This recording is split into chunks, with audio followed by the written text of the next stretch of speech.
Dear students, good morning. कक्षा 12th विषय है इतिहास। जैसा कि कल हमने आपको कल का जो टॉपिक था वो थी भारतीय सभ्यता और संस्कृति। तो भारतीय सभ्यता और संस्कृति चीन की दीवार पर भी लिखा हुआ है, उत्तरी दरवाजे पर, हे परमेश्वर इन यक्षों से हमारी रक्षा करें। उधर फ्रांसीसी जो दार्शनिक वॉल्टेयर थे उन्हें ऋग्वेद की प्रति भेंट की गई। कर्नल अलकाट जो कि इतिहासकार थे उन्हें भारतवर्ष से अगर किसी सभ्यता और संस्कृति का उद्गम स्तर कोई माना जाता है तो वह है भारतवर्ष। इस प्रकार भारतीय संस्कृति जावा, कंबोडिया, सुमात्रा, श्रीलंका आदि देशों में फैली हुई थी।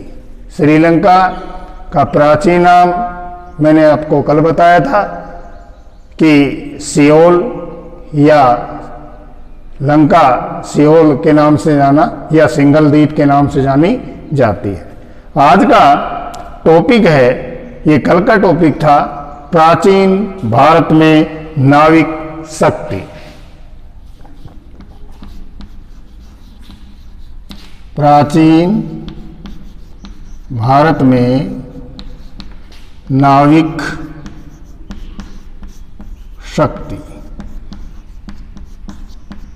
देखिए, प्राचीन मीन्स होता है पुराना। नाव का मतलब, नाविक का मतलब नाव। देखिए इसका कैसे जन्म होता है।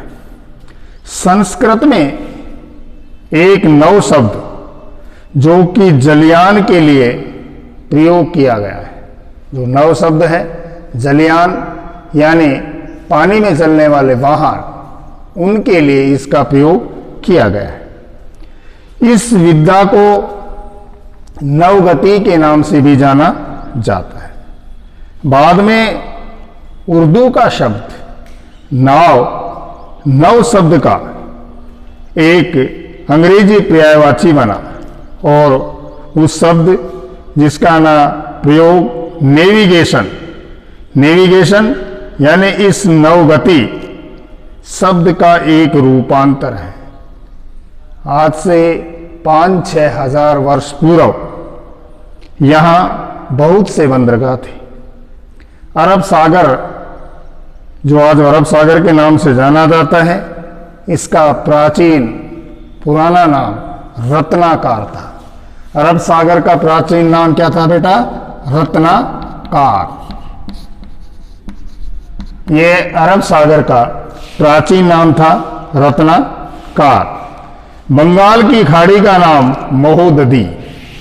महोदधी जो बंगाल की खाड़ी थी, इसका प्राचीन नाम महोदधी, महोदधी के नाम से यह जानी जाती थी। धार के राजा भोज, धार के राजा कौन? भोज के द्वारा लिखित पुस्तक, राजा भोज ने एक पुस्तक लिखी है बेटा, उसका नाम है युक्ति कल्पतरु। युक्ति कल्पतरु, युक्ति कल्पतरु, इसके रचयिता हैं राजा भोज। पुस्तक का नाम क्या है? युक्ति कल्पतरु, और इसके रचयिता कौन है? राजा भोज, जो कि धार की नगरी के राजा कहे जाते थे। युक्ति कल्पतरु में नौका का निर्माण, कि ये नौका या नाव या जलयान किस प्रकार बनते थे, नौकाओं के और इसके कितने प्रकार हैं आदि का वर्णन किया गया है। दिशा ज्ञान के लिए, दिशा ज्ञान के लिए एक यंत्र का प्रयोग किया जाता था और उस यंत्र का नाम था लौह मत्स्य यंत्र। दिशा ज्ञान के लिए कौन सा यंत्र था? लौह मत्स्य यंत्र, लौह मत्स्य यंत्र के नाम से जाना जाता था। और यह यंत्र किस काम आता था? दिशा के ज्ञान के लिए। अब इसके बाद आती है पाषाण संस्कृति। पाषाण मीन्स पत्थर। प्रस्तर युग। पाषाण मीन्स क्या होता है बेटा? प्रस्तर, पत्थर। इसके 3 काल हैं, पुरा पाषाण, पुरा पाषाण, मध्य पाषाण। 3 कालों में इसको बांटा गया है, पुरा पाषाण, मध्य पाषाण काल और नव पाषाण काल। नव पाषाण काल। इसके 3 पाषाण संस्कृति के 3 पार्ट्स हैं, 3 अंग हैं, पुरा पाषाण, मध्य पाषाण और नव पाषाण। अब अपन एक एक पार्ट को लेते हैं, उनका वर्णन करते हैं। पुरा पाषाण यानी प्राचीन पाषाण काल, जब प्रारंभिक मनुष्य का विकास हुआ उस समय। इस काल के जो उपकरण हैं ये 20 लाख वर्ष पूर्व के माने जाते हैं, जो आकार में बहुत बड़े और मोटे थे। ये सुगढ़ नहीं थे क्योंकि पत्थरों को तराशा नहीं गया था, काटा छाटी नहीं की गई थी, क्यों कि उस समय बुद्धि का प्रयोग नहीं किया गया था। इस समय का जो मनुष्य था, आदि मानव, आखेट मीन्स शिकार, जंगलों में रहता था और खाद्य संग्रह, खाद्य संग्रह का अर्थ होता है भोजन को एकत्रित करना, भोजन को एकत्रित करके रखता था। धीरे धीरे वह कुछ उसमें विकास होने लगा। फिर आता है मध्य पाषाण काल, बीच का। खाद्य संग्रह अवस्था तो थी ही, स्टार्ट हो गई थी, उसके साथ साथ आदि मानव था, वह धीरे धीरे कुछ पशुपालन भी करने लगा। लकड़ी, घास फूस की झोपड़ी बना करके रहने लगा, जिससे ऋतुओं से बचने के लिए सर्दी, गर्मी, वर्षा से अपनी सुरक्षा करने के लिए उसने एक झोपड़ी का निर्माण भी किया। और धीरे धीरे वह मिट्टी के पात्रों का उपयोग करने लग गया। अब आता है बेटा फिर आपकी तीसरा काल आता है नव पाषाण काल। नव मीन्स नया, पाषाण पत्थर या प्रस्तर, काल मीन्स समय।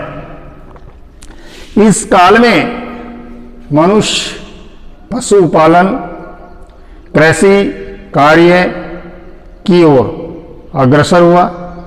औजारों का भी उसने प्रयोग किया, जैसे कुल्हाड़ी, बसूला, हथौड़ा, सिल लोड, पत्थर की लोड, जिसको आज अपन देसी भाषा में वो कहते हैं, जो पुरानी जो महिलाएं होती हैं आजकल वो जो मसाला पीसती थी, सिलावटा और लोडी। पुराना शब्द क्या कहें इसको? सिलावटा और लोडी, सिल लौट। और ओंगली जो कि पत्थर की होती थी, जिसमें अनाज को ऐसे कूटा भी जाता था। और विवाह शादी या मांगलिक कोई कार्य या वार त्योहार कर अपन प्रयोग करते हैं, अपनी दादी माँ या नानी माँ उसका प्रयोग किया करती थी। कि आजकल इसकी जगह मिक्सी ने ले लिया है, वो जिसको चूरमा वगैरह उसमें कूटा करते थे, उसे कहते थे औखली। आदि का प्रयोग करने लगा, जो कठोर पत्थर से निर्मित होते थे। इनको तैयार घिस करके किया जाता था। और कृषि कार्य ने एक जगह, अब मनुष्य स्थानांतरित कृषि न कर करके एक जगह टिक करके रहने लगा और धीरे धीरे खेती करने लगा, और वहीं पर बसने को वो मजबूर हो गया और एक स्थायी जीवन जीने लगा। फिर आता है शैल कला। शैल कला आदि मानव पर्वत, नदी घाटियों के किनारे जो निवास करता था उसे क्या कहा जाता था? शैलाश्रय। उसे क्या कहा जाता था? शैलाश्रय। इन गुफाओं में, इन कंदराओं में जो मनुष्य था वह धीरे धीरे निवास करने लगा और इन गुफाओं और कंदराओं के भीतर जो उसकी चित्रांकन किया उसे शैल चित्र के नाम से जाना जाता है। राजस्थान में पूर्वी राजस्थान, उत्तरी राजस्थान, शेखावाटी, नवलगढ़ की हवेली, जैसलमेर में पटुओं की हवेली और मध्य प्रदेश में पंचमढ़ी, भीमबेटका, होशंगाबाद आदि स्थानों पर। तो बच्चों यह टॉपिक आज का इतना ही। कल के फिर से मिलेंगे पुनः निश्चित समय पर। धन्यवाद।